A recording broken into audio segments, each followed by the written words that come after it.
Hello, hello! Je te souhaite la bienvenue dans le podcast intitulé Revenir en France. Si tu es expatrié, français ou étranger, voyageur, PVTiste ou tour du mondiste, tu es au bon endroit. On aborde ici tous les sujets, joyeux et délicats, liés au retour à la maison et à l'installation en France, que ce soit au niveau personnel ou professionnel. Moi, c'est Magali, et je t'aide à comprendre les enjeux liés à un changement de vie comme celui-ci. Mon souhait, c'est de t'accompagner du mieux possible pour ton installation en France. Je me réjouis de te retrouver par ici pour te partager des anecdotes, des conseils et des témoignages pour que tu puisses à ton tour te préparer. J'espère que notre épisode te plaira. Je t'encourage à le partager à tes amis et à laisser un commentaire. Bonjour à tous et bienvenue dans ce nouvel épisode de podcast. Je suis accompagnée aujourd'hui d'Oriane qui va nous partager son expérience de retour en France après plusieurs années de vie à l'étranger. Et tu es là pour nous en dire plus juste après. Et comme j'aime bien vous dire comment je trouve mes invités, Oriane est une amie du basket. Merci à toi d'être avec moi. Et pour commencer, et pour que la communauté puisse en découvrir un petit peu plus sur toi, comment ton entourage pourrait te décrire? Bonjour Mag et merci de m'accueillir sur ton podcast aujourd'hui. Alors, en 2 mots, mon entourage me décrit généralement comme une personne plutôt aventurière, assez solaire et avec toujours plein de projets et de rêves que j'ai envie d'accomplir, peut-être un peu trop parfois, et aussi une personne assez émotive et sensible quand même. Merci pour ces premiers mots. Donc, avant de passer à la partie retour en France, moi j'aime bien qu'on puisse en savoir un petit peu plus sur l'expérience de vie que tu as eue à l'étranger. Est-ce que tu veux nous dire en quelques mots ce qui s'est passé pour toi et dans quel contexte tu as quitté la France et où tu es partie? J'ai toujours, depuis que je suis toute petite, j'ai toujours voulu tenir un hôtel. C'est mon rêve depuis que je suis toute petite. Et au fur et à mesure des années, ça s'est plutôt transformé en ouvrir un écolodge. Et une fois, on en discutait avec une de mes amies. Et elle m'a dit, mais si vraiment c'est ton rêve de tenir une structure comme celle-là, pourquoi tu commences pas par tester déjà ce type de structure? Ça a fait un peu tilt dans ma tête. Je me suis dit que c'est vrai que c'était pas une mauvaise idée. J'ai commencé à faire des recherches et je suis tombée sur des sites internet de volontariat qui proposaient donc des volontariats à l'étranger, pouvait être dans la permaculture, dans des écologes, de l'éco-construction, etc. Et ça a commencé un peu à faire un cheminement dans ma tête en me disant bah, pourquoi pas combiner un peu le voyage, cette expérience et partir à l'étranger pour découvrir et approfondir un peu ce projet. Et j'en ai parlé avec ma compagne de l'époque. Et elle était habituée avec tous mes projets, donc des fois ça la tentait pas trop et elle me le disait. Et puis pour ce projet-là, bizarrement, elle m'a répondu que bah, pourquoi pas, ça pouvait être une bonne idée. Donc ça a commencé, voilà, on a commencé à créer le projet comme ça. Et au départ, l'idée, on est parti avec le projet de quitter la France et de bah, revenir en France sans avion et en allant à la découverte des écologes, de l'éco-construction, de la permaculture à travers des expériences de volontariat. Ça, c'était vraiment le plan de base. Finalement, ça a un peu évolué, ça a changé et c'est OK parce que c'est cool aussi de se laisser la liberté de transformer son voyage au fur et à mesure en fonction de notre évolution interne à nous aussi. Donc au final, on est bien parti de France. On a traversé l'Atlantique à la voile. On a découvert l'Amérique latine du Mexique jusqu'à Ushuaia en bus ou en stop sans avion. Et puis en faisant quelques volontariats, mais pas autant que ce que j'aurais peut-être voulu dans mon projet initial. Mais voilà, il fallait faire des concessions pour que ça nous plaise aussi à toutes les deux. Et puis après, la traversée du Pacifique, la Polynésie française pendant 4-5 mois, et puis après le retour en France. Donc au total, vous êtes parti combien de temps? Au total, on est parti 999 jours, Ok. c'est-à-dire 2 ans et demi, un peu plus de 2 ans et demi. Et c'était quoi la durée de départ? Au début, vous étiez dit quoi? Alors au départ, mon ex-compagne était partie sur 1 an et moi j'étais partie sur 3 ans. Ok. Donc on va dire que on arrivait difficilement à se mettre d'accord sur la durée sur laquelle on voulait partir. Donc ça a été un peu un entre-deux au niveau de la durée. Est-ce qu'il y a certaines destinations que tu as pu découvrir où tu t'es dit, j'aimerais bien m'installer ici et rester ici? Il y a eu vraiment des endroits coup de cœur où je me serais bien vue vivre. C'est vrai, notamment le Brésil où on s'est beaucoup fait la réflexion que faire ses études au Brésil, ça aurait été à Rio de Janeiro par exemple, ça aurait été vraiment très très sympa. L'Argentine aussi, la culture de l'Argentine me plaisait beaucoup. Et on va dire que c'est le Costa Rica l'endroit le plus où je me suis projetée sur un éventuel projet. Mais j'avais été aux Philippines en 2018 pendant 6 mois et j'avais vécu l'expérience de justement vraiment m'expatrier et ne pas bouger c'était pour un stage. J'étais restée sur une île pendant 6 mois et j'avais vraiment découvert, enfin vécu l'expérience du monde d'expatriés et c'était une expérience qui m'avait peut-être un peu. J'ai trouvé vraiment c'était un microcosme très très petit et que c'était pas un mode de vie qui pouvait vraiment me convenir.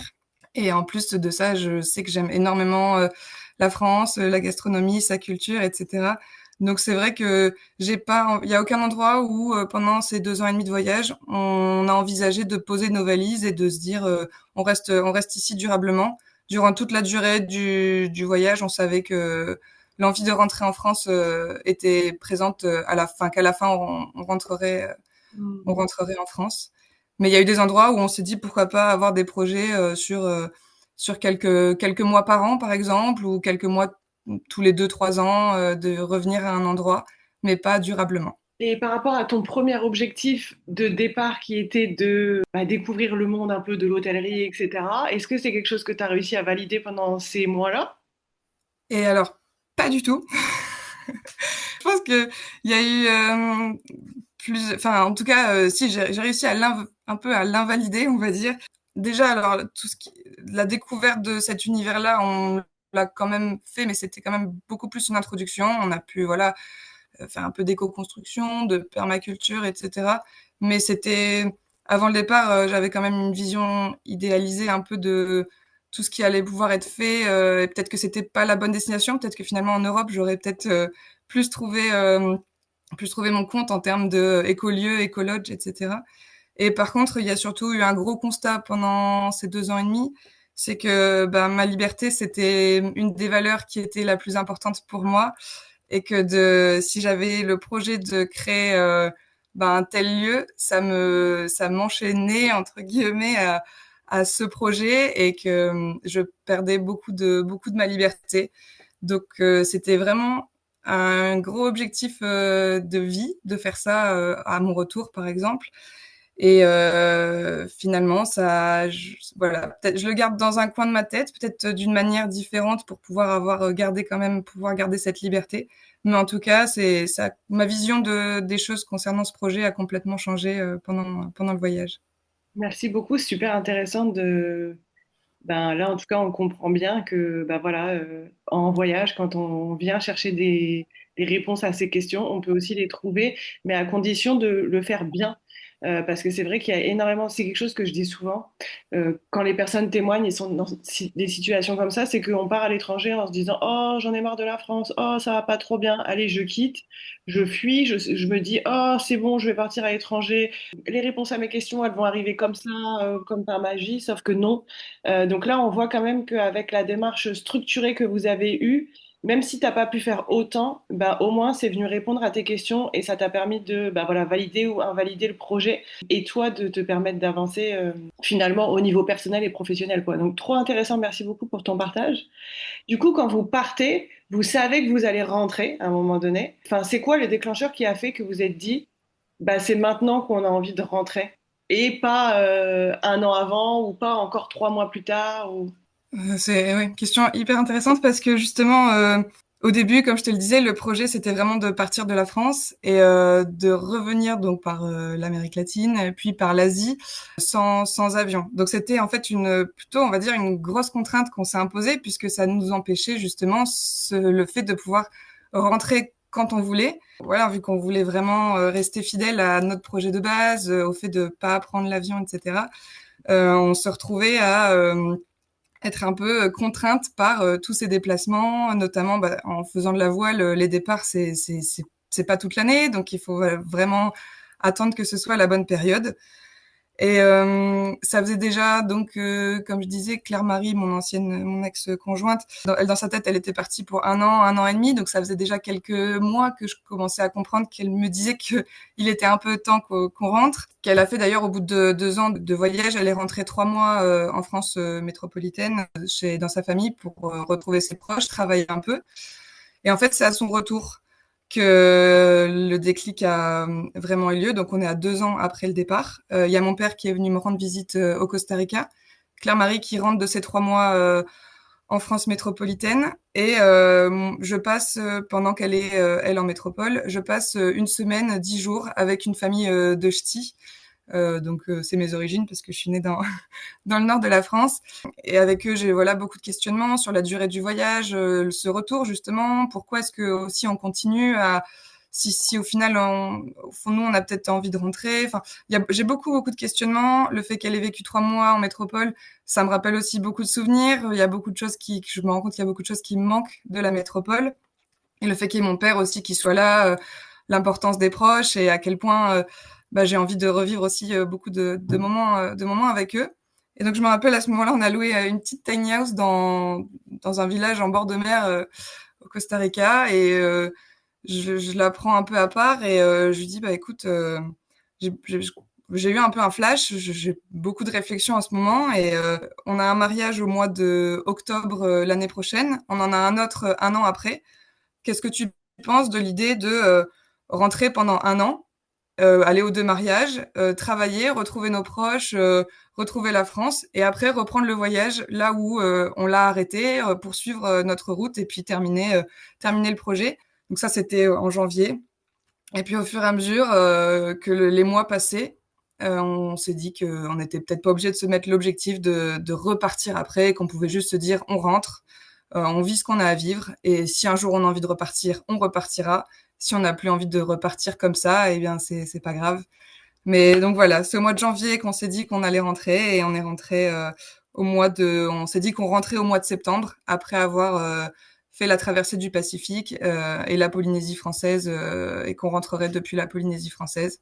De mon côté, j'avais décidé de faire la surprise à mes proches du retour. Ils n'étaient pas du tout au courant et de son côté, elle a préféré prévenir qu'elle rentrait. C'était quoi tes inquiétudes quand tu as commencé à te plonger dans le truc de OK, bon, bah, je vais rentrer en France? Comment tu t'es sentie et comment tu as cheminé par rapport à ça? Justement, j'avais étonnamment vraiment zéro inquiétude par rapport à mon retour en France. Beaucoup de proches me mettaient un peu en garde. Ça va pas être simple de le retour à la réalité entre guillemets. Vraiment, prépare-toi. Ça, après tout ce que vous avez vécu, ça va être dur de revenir dans la vie quotidienne, etc. Et moi, très naïve peut-être, très optimiste, je voyais vraiment que le positif, de retrouver une routine, d'avoir un chez-soi, de retrouver mes proches, d'avoir un travail. Et en fait, ça a été, enfin finalement, j'avais vraiment pas d'appréhension au retour et c'est vraiment plus venu après. Mais le retour m'a semblé, le cheminement, c'est que finalement c'était assez naturel. 2 ans et demi, c'était une très très bonne durée. Enfin, franchement, c'était déjà incroyable d'avoir pu vivre ça. J'avais l'impression d'être allée au bout du voyage et donc ce retour était naturel et j'avais pas d'appréhension par rapport à ça. Est-ce que tu te souviens un petit peu de comment tu te prépares? Est-ce que tu prépares quelque chose ou est-ce que tu te dis, bah, YOLO, on verra? Complètement YOLO, on verra. Les seules choses que je prépare, c'est les surprises, la surprise à mes proches. Donc ça monopolise une grande partie de mon temps avant le retour, d'imaginer les surprises, de savoir comment je vais pouvoir aller leur rendre visite à tous sans qu'ils soient au courant. Mais sinon, aucune autre démarche. Alors, je commence quand même pendant la Transpacifique, la traversée du Pacifique à la voile, je commençais à avoir beaucoup de réflexions. On a eu beaucoup de temps pendant un mois déconnecté, donc on avait pas mal de temps pour réfléchir. Donc là, je commence à réfléchir à une reconversion, une reprise d'études, et ça commence un peu à s'aligner ce que je recherche. Je commence à vraiment trouver des réponses sur que faire en rentrant. Je commence à trouver une école, à me dire bon bah je pense m'installer sur Paris et reprendre des études comme ça. Donc j'ai un petit peu préparé. C'était vraiment très très sommaire quoi. C'était vraiment les grandes lignes quoi. Comment ça se passe alors les premiers jours en France, après avoir fait la surprise à tout le monde, qu'est-ce qui se passe? Et ben, les premiers jours, enfin c'est que du bonheur. C'est que du bonheur. Les premiers moments, retrouver tout le monde. Et en plus de ça, un mois après le retour en France métropolitaine, on avait justement ce fameux mariage d'une de mes meilleures amies qui est à La Réunion. Donc en plus de ça, je suis retournée à La Réunion pendant 3 mois. Et donc ça m'a permis encore une fois d'avoir une transition très en douceur. Le coup dur, c'est 3 mois après le retour où là, donc on se sépare avec mon ex-compagne avec qui on a vécu 8 belles années de relation, avec qui on vient de vivre 2 ans et demi de voyage. Et donc là, c'est un peu tout. Même si cette rupture se fait se fait bien, hein, mais ça a été vraiment la symbolique de tout un monde qui s'effondre parce que plus de repères, plus savoir vraiment du coup où est-ce que je voulais vivre, plus savoir professionnellement finalement qu'est-ce que je voulais. Enfin voilà, ça a remis en question beaucoup de choses. Et c'est vraiment au bout de 3 mois que là, le sens, il fallait vraiment retrouver un sens à mon retour, un sens à ma vie. Et c'est cette période-là qui est encore un peu des fois difficile à gérer, mais ça va de mieux en mieux. Mais en tout cas, retrouver un équilibre après ce retour, cette rupture et tout qui se déstabilise, ça a vraiment été le moment le plus difficile. Tu dis que tu as passé 3 mois à La Réunion parce que du coup, notamment, tu avais le mariage avant, enfin, de venir en métropole. Raconte-nous un peu, c'est quoi ton lien avec l'île de La Réunion? Alors la Réunion, quand j'avais 4 ans, mon père a été muté là-bas. Et donc c'est l'endroit sur lequel, enfin j'ai grandi à l'île de la Réunion et j'ai quitté la Réunion après mon bac en 2014 et pour faire mes études en France métropolitaine. Et jusqu'à peu, c'est un endroit où j'avais jamais où je m'étais jamais permis de penser que je pourrais revivre sur cette île. Donc, du coup, tu es né en France, tu as grandi à La Réunion, tu es revenu en France métropolitaine pour les études. Et donc, quand tu finis ce voyage, tu te dis, OK, qu'est-ce que je fais? Est-ce que je rentre en France métropolitaine ou est-ce que je vais à La Réunion? Explique-nous un petit peu ce cheminement de comment j'en arrive à faire un choix et mes réflexions par rapport à ça, à ces deux territoires. En gros, j'avais jamais vraiment envisagé un retour à La Réunion. Même tout le long du voyage, ça a jamais été vraiment. Il y avait des moments de ma vie où je me disais j'aimerais vraiment beaucoup, mais beaucoup de pensées limitantes qui faisaient que je me disais que ce serait compliqué, que voilà, fallait que j'oublie. Et en plus de ça, avec mon ex-compagne, donc avec qui on avait fait ce voyage, c'était un peu une condition. C'était la vie sur une île loin de ses proches et tout ça, c'était pas possible. Donc je l'avais jamais envisagé. Et en fait, c'est pendant ces 3 mois où je suis rentrée à La Réunion pour le mariage, où vraiment tous les jours, je ne pouvais pas m'empêcher de faire la réflexion que c'était vraiment là que je me sentais à ma place, là que je me sentais chez moi, que vraiment tout me rappelait mes souvenirs et tout me rappelait aussi mon enfance et que c'était vraiment là que j'avais envie de vivre en fait. Et après la rupture, je me suis rendu compte que il y avait plus beaucoup de barrières pour venir m'installer à La Réunion. Et j'ai quand même voulu rentrer après ça 3 mois.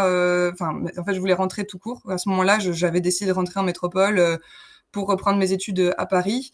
Et en attendant de reprendre mes études, de rentrer dans le nord de la France, où je suis née, donc, et de m'occuper un peu de la maison de ma grand-mère qui était décédée pendant notre voyage. C'était un peu, pour moi, un retour aux sources et une manière de continuer de questionner mon identité, parce que d'être née quelque part, d'avoir grandi ailleurs, c'était une vraie question. Où est-ce que j'appartiens? Où est-ce que j'ai envie de vivre? Où est-ce que je me sens à ma place? J'ai fait cette démarche de rentrer 3 mois de rentrer dans le Nord. Très rapidement, les réponses sont venues tout de suite. J'ai déballé des cartons de souvenirs chez ma mère, toutes des choses comme ça, et je trouvais que plus ça allait et plus j'avais des indices qui me faisaient me dire, mais en fait, bouge-toi et quand on veut, on peut. Et si tu veux vraiment vivre à La Réunion, tu pourras vivre à La Réunion et tu trouveras un moyen. Et donc, au bout de 3 mois dans le Nord, je suis rentrée à La Réunion et j'ai entamé les démarches pour la rentrée, la reprise d'études, trouver les appartements, enfin l'appartement, ça suffit. Voilà, mettre en place pas mal de choses pour le retour, pour l'installation à La Réunion. Ok, donc finalement, tu fais tes démarches d'installation de retour en France à La Réunion, sur l'île de La Réunion. Exactement, c'est ça. Imaginons qu'il y ait des personnes qui nous écoutent et qui aimeraient s'installer à La Réunion, soit dans le cadre d'un retour en France ou pas d'ailleurs. Qu'est-ce que tu aurais envie de dire sur cette île, les conseils et puis peut-être les points d'alerte qui seraient importants qu'on ait en tête avant un déménagement sur ce territoire? Alors déjà, c'est vrai que ça n'étonnera personne, mais c'est vrai que c'est une île avec un cadre de vie incroyable. Je pense que on a tous les avantages de la France métropolitaine, mais sur une île avec des paysages vraiment magnifiques, beaucoup de possibilités d'activités, un climat très très très très agréable. Après avoir parcouru le monde pendant 2 ans et demi, je suis pas très neutre, mais j'ai vraiment cherché plus beau que cette île et j'ai vraiment pas trouvé. Mais du coup, toutes ces caractéristiques font que l'île est de plus en plus surpeuplée. Ça, il faut vraiment l'avoir en tête. Donc ça rend, voilà, il y a pas mal d'embouteillages, le coût de la vie. Vu que c'est une île d'ailleurs, le coût de la vie il est plus élevé là-bas. Il y a au niveau du logement, du fait que ce soit surpeuplé, les loyers sont de plus en plus élevés. Et il faut pas oublier la réalité de l'emploi. Il y a un taux de chômage qui est, je crois, de 18% à La Réunion, comparé à 7% sur le territoire métropolitain. Donc ça, c'est beau de rêver. Et comme je disais, quand on veut, on peut. Mais il faut pas non plus penser que ça sera très facile de s'installer sur place. Je dirais que pour ceux qui envisagent de le faire, une bonne manière de commencer de le faire, ça serait comme partout, de trouver un logement et d'aller sur un Airbnb ou quoi que ce soit et de tester 1, 2, 3 mois la vie sur place et d'essayer de trouver, si vraiment le projet est confirmé, d'essayer de trouver un emploi et un logement une fois sur place, parce que c'est vrai que à distance c'est compliqué. Donc c'est vrai que ça peut paraître risqué de se lancer et de rien avoir comme plan derrière, mais c'est vrai que de se lancer et de tester directement sur place, ça peut être une bonne idée. Et surtout d'être prêt à faire des concessions, des sacrifices. On pourra pas, voilà, si vraiment on trouvera peut-être pas l'emploi idéal, l'emploi exact que celui qu'on pouvait avoir avant, mais on pourra trouver quelque chose qui y ressemble ou au fur et à mesure évoluer vers quelque chose comme ça. Et il faut pas non plus oublier la réalité que c'est loin. C'est une île qui est loin, donc si jamais tout ce qui est événements, les anniversaires, Noël, proches, en cas d'urgence, voilà, c'est un avion de 10 heures. On peut pas se permettre de le faire tous les mois. Et ça, c'est une réalité à prendre en compte, parce que c'est un choix aussi de voir nos proches moins souvent. Et une dernière chose, je pense que La Réunion est très développée, mais il y a encore beaucoup de choses à mettre en place, et que entreprendre sur l'île, tout en pensant à impliquer la population locale et vraiment les réalités de La Réunion, et de vouloir faire des choses pour La Réunion et pour son développement, je pense que sur ce domaine-là, il y a de la place à La Réunion. Merci pour toutes ces informations. Toi, dans ta situation, est-ce que ça a été simple de trouver un logement? J'ai la chance d'avoir énormément de contacts sur place.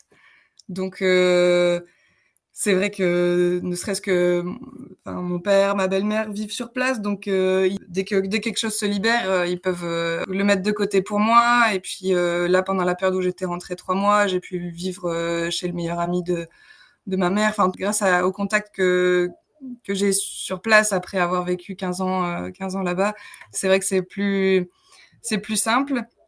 Et je sais par contre que c'est une réalité pour ceux que je connais qui viennent s'installer et qui ne connaissaient pas du tout La Réunion avant. Je sais que ça peut être un peu compliqué pour trouver un logement. Il faut être prêt, je pense, souvent à faire de la colocation, au moins au début pour commencer, parce que ça sera vraiment les options les plus abordables.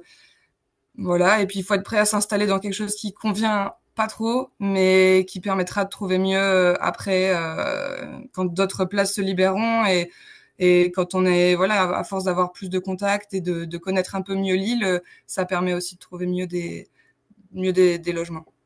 Donc au final, la flexibilité, c'est quand même quelque chose qui est important quand on arrive sur cette île, une flexibilité en termes de recherche d'emploi, en termes de logement, surtout pour l'arrivée, quoi. Complètement.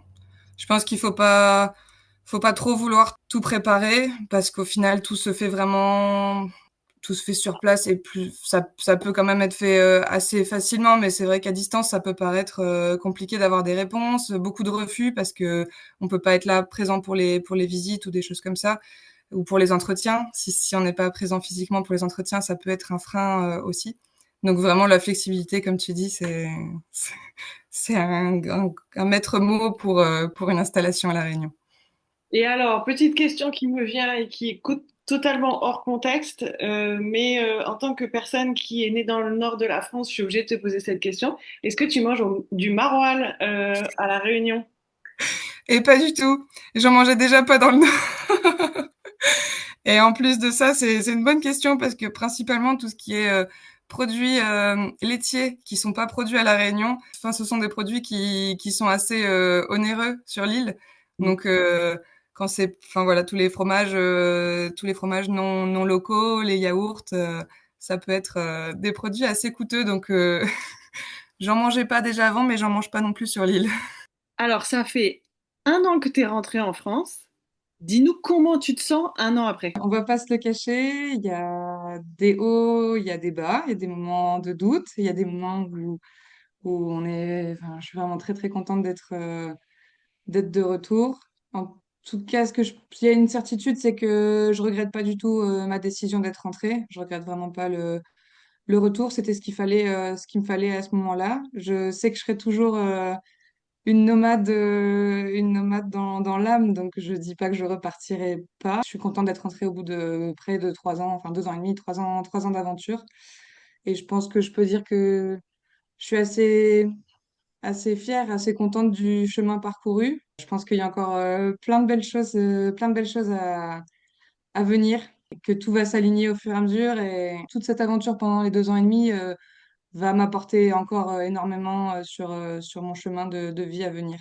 Est-ce que pourrais dire que pendant cette année où tu es rentrée en France, là, depuis cette dernière année, est-ce que tu as eu des périodes tellement difficiles que tu as eu envie de tout envoyer valser et de dire bon non, j'arrête, c'est bon, je repars? Pas du tout. J'en ai même eu une période, on va pas dire, enfin, c'est un mot assez fort, mais avec un dégoût du voyage, où je voulais vraiment plus du tout repartir, où vraiment je m'étais dit, mais même si on me donne tous les moyens là maintenant de repartir, je voudrais vraiment pas repartir parce que j'avais ce besoin de stabilité, d'avoir une routine, de retrouver mes proches et peut-être une fatigue un peu intérieure du voyage en fait. Et ça, voilà, vraiment plutôt été l'effet inverse où vraiment je voulais plus du tout repartir.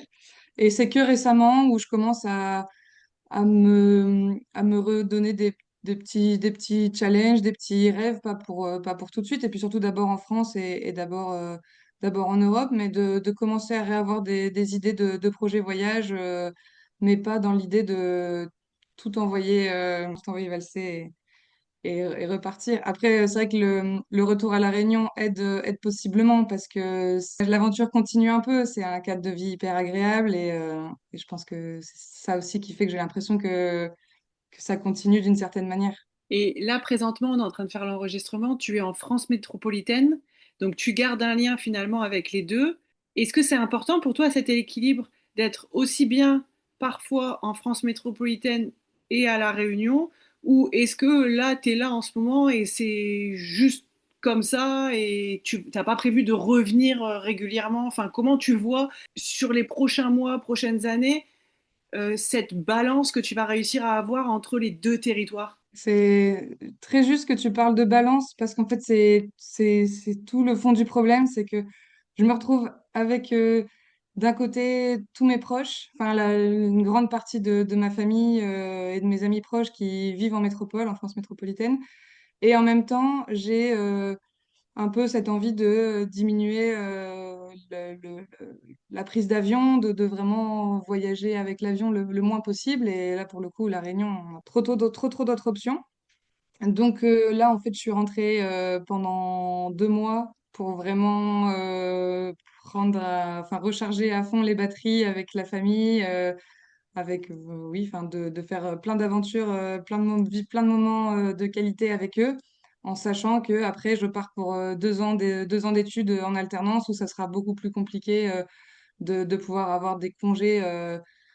Voilà, des périodes de congés suffisamment importantes pour me permettre de rentrer en France métropolitaine pour plus que 10 jours. C'est sûr que je vais pas dire que j'envisage aucun retour en France métropolitaine, mais probablement plus espacé et pour des plus longues périodes.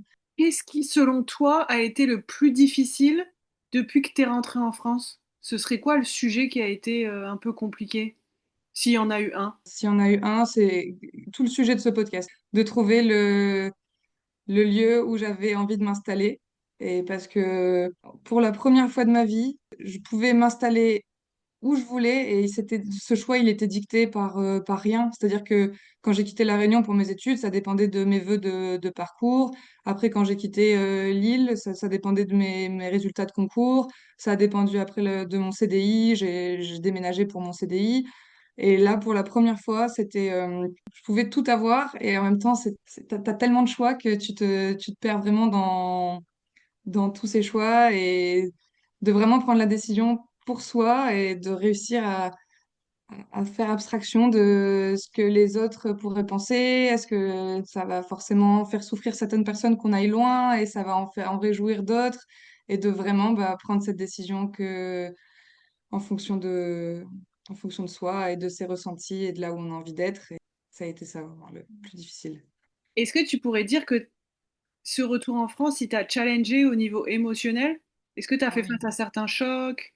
Est-ce que tu as fait face à certaines ouais, difficultés au niveau de tes émotions, tes ressentis? Complètement. Je pensais que ce voyage pendant les 2 ans et demi à l'étranger, ça allait vraiment me faire grandir et m'en apprendre plus sur moi-même. Et ça a été le cas.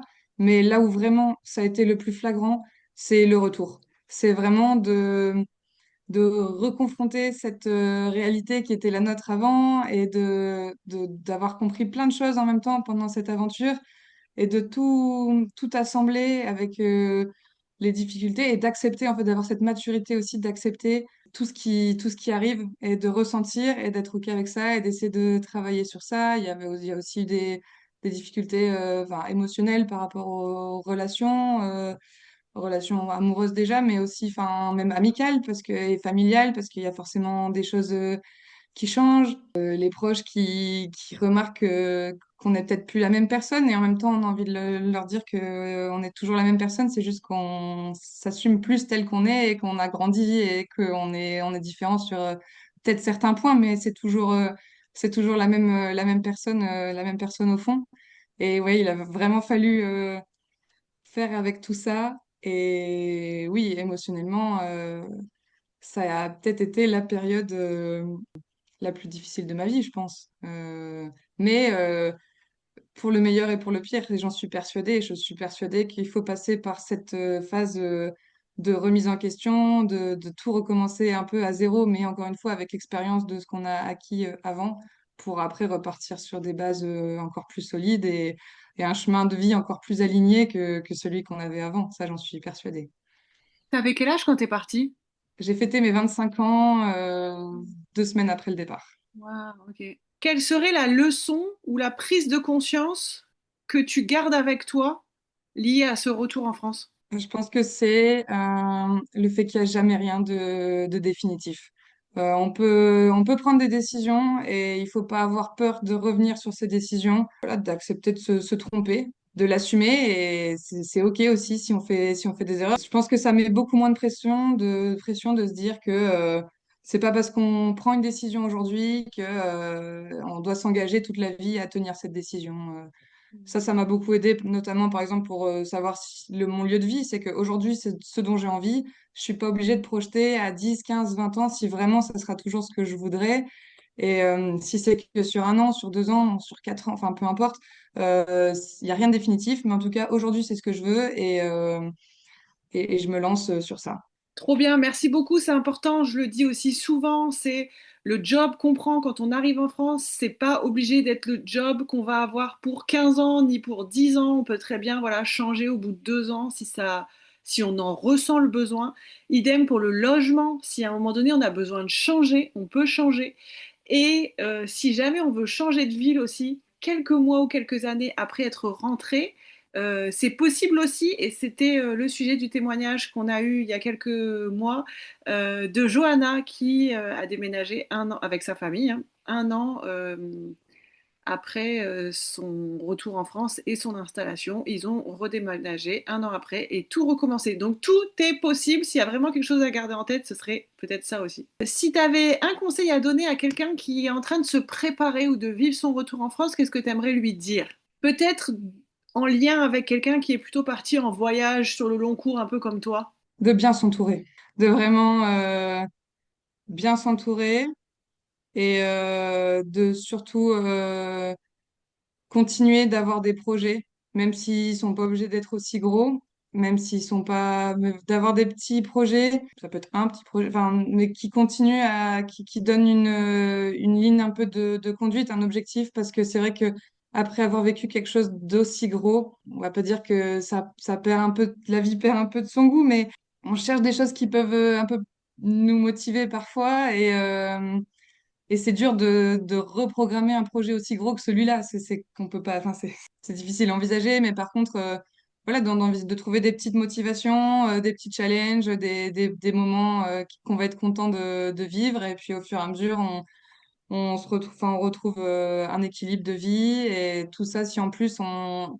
est entouré des bonnes personnes, ça, c'est un gros plus. Et je pense que c'est important pour vivre au mieux son retour. Et si tu avais une chose que tu aimerais te dire au moment où tu avais ce projet de rentrer en France, ce serait quoi que tu aimerais dire à l'ancien toi? C'est quelque chose que j'aurais aimé savoir, peut-être, enfin, qu'on me dise plus tôt. Voilà, mes amis, mes proches ont fini par me le dire à un moment, mais j'aurais voulu en prendre conscience plus tôt. Je crois que c'est le fait alors penser, réfléchir et tout, c'est super important, c'est bien, il faut pas non plus faire les choses comme ça et sans trop réfléchir. Mais je pense qu'à un moment, il faut arrêter de trop tout remettre en question et juste agir et être dans le mouvement et tenter, avancer, passer à l'action. Et si ça nous plaît, tant mieux. Si ça nous plaît pas, tant pis. Mais si on n'agit pas et si on le fait pas, on pourra jamais le savoir. Et toujours avec cette idée de se dire que si on se trompe, c'est OK, mais au moins on saura que c'était pas ce qu'il fallait faire.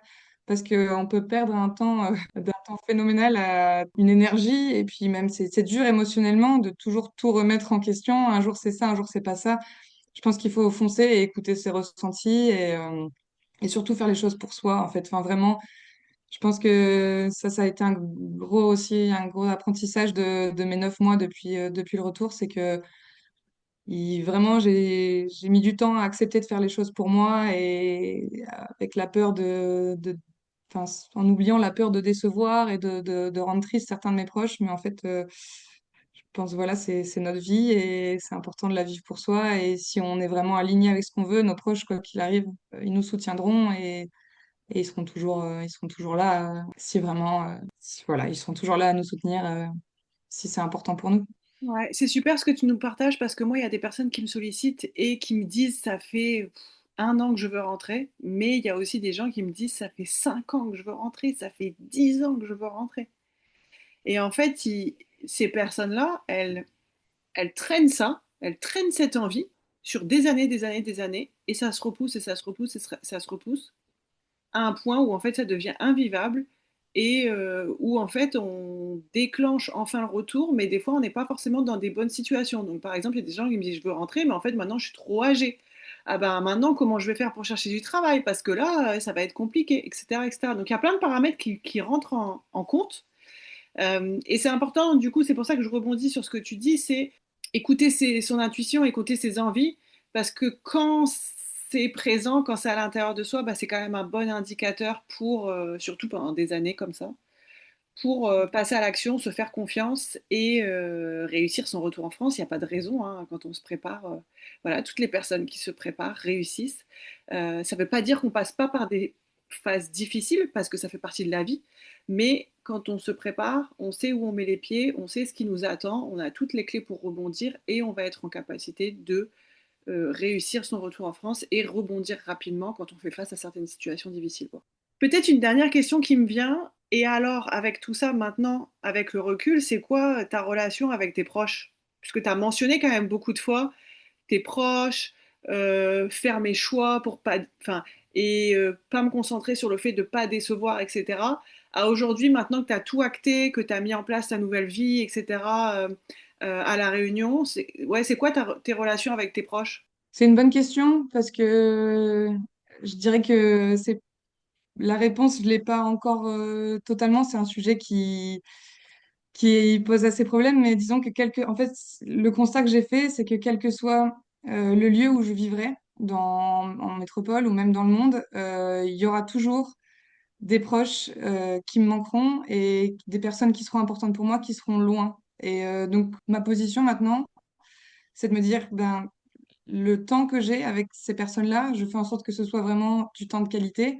Je fais en sorte que ça puisse quand même être assez régulier. Après, l'important, c'est de réussir à s'entourer aussi bien là dans le nouveau lieu de vie et donc de recréer voilà, des nouvelles relations qui peuvent être qui sont forcément différentes, mais qui seront tout aussi importantes, tout aussi fortes. Et voilà, ça veut pas dire que mes proches qui seront loin me manqueront pas. Et après, c'est aussi une vie que j'ai toujours eue. Parce que quand on est parti vivre à La Réunion, on est parti à quatre. Donc, tout ce qui est ma famille plus éloignée, mes amis d'enfance, j'ai dû vivre pendant 17 ans loin d'eux et les revoir une fois tous les ans ou une fois tous les 2 ans. Donc je pense que je suis une grande habituée des au revoir à l'aéroport et des moments où on voit plus les gens pendant 1 ou 2 ans. Et ça ne devient pas plus facile avec le temps, mais ça aide à comprendre que il faut vraiment faire en sorte que ces moments soient des moments de qualité et voilà, de garder ces liens. Et la distance et le temps, généralement ne nuisent pas à ces liens quand ils sont vraiment précieux et importants pour nous. La plus grande crainte, c'est forcément les personnes les plus âgées, les grands-parents, ça c'est vraiment... Mais du coup, encore une fois, c'est la même philosophie. C'est tous les moments que je peux avoir avec eux, je profite au maximum et en espérant qu'il puisse toujours y avoir une prochaine fois, mais ça c'est pour tout le monde, quoi. Merci, merci, merci beaucoup pour ton partage. C'était fabuleux de passer ce temps avec toi. Écoute, moi j'ai apprécié découvrir ton histoire, puisque je ne la connaissais pas. C'est assez différent des autres témoignages que je fais, puisque très souvent je connais les parcours de vie des personnes que j'interviewe, mais là c'était pas le cas. Donc c'était chouette de découvrir tout ça en live. Est-ce qu'il y avait peut-être un mot que tu aimerais partager sur le sujet du retour en France, ou s'il y a quelque chose que tu veux nous dire en plus avant qu'on clôture? Mais je pense que le mot de clôture, et on en a plus ou moins déjà parlé, mais c'est vraiment d'écouter, de s'écouter, d'apprendre vraiment à s'écouter, écouter ses ressentis. Et en général, notre intuition, elle nous trahit jamais. Quel que soit voilà, à la fois, ne serait-ce que l'envie de partir ou l'envie de revenir, ou tout, de s'écouter soi et de foncer, quoi. Ouais, et je complète avec quelque chose que je dis parfois, c'est que la vie, elle nous récompense toujours pour les risques qu'on prend ou pour les décisions qu'on prend. Voilà. Donc testez et vous verrez, vous pouvez être assez surpris de la vie, dans la façon dont elle peut nous récompenser parfois, quoi. Complètement d'accord. Si vous avez besoin d'aide par rapport à votre retour en France, moi, je serais ravie de pouvoir vous aider. Vous avez pas mal de ressources qui sont disponibles gratuitement sur le site internet, et vous pouvez aussi prendre rendez-vous gratuitement pour qu'on discute de votre situation. Voilà, donc je vous invite à m'écrire si vous avez besoin d'aide, et je vous remercie pour votre écoute. Jusque-là, à très vite dans le prochain épisode. Ciao Oriane! Merci Mag, merci pour cet échange. Et voilà, notre épisode est terminé. Je te remercie d'avoir passé ce moment avec nous. J'espère que ces conseils et ce témoignage te donnent l'espoir pour à ton tour concrétiser ton projet de venir ou de revenir t'installer en France. J'aimerais maintenant te proposer de rejoindre notre communauté. Tu peux me rejoindre sur Facebook, sur Instagram et sur LinkedIn sous le nom de Voyage, Emploi et Retour en France. Et enfin, si tu as encore des questions, je t'invite à m'écrire un mail et je serai ravie de t'aider à chaque étape de ton retour en France. À bientôt!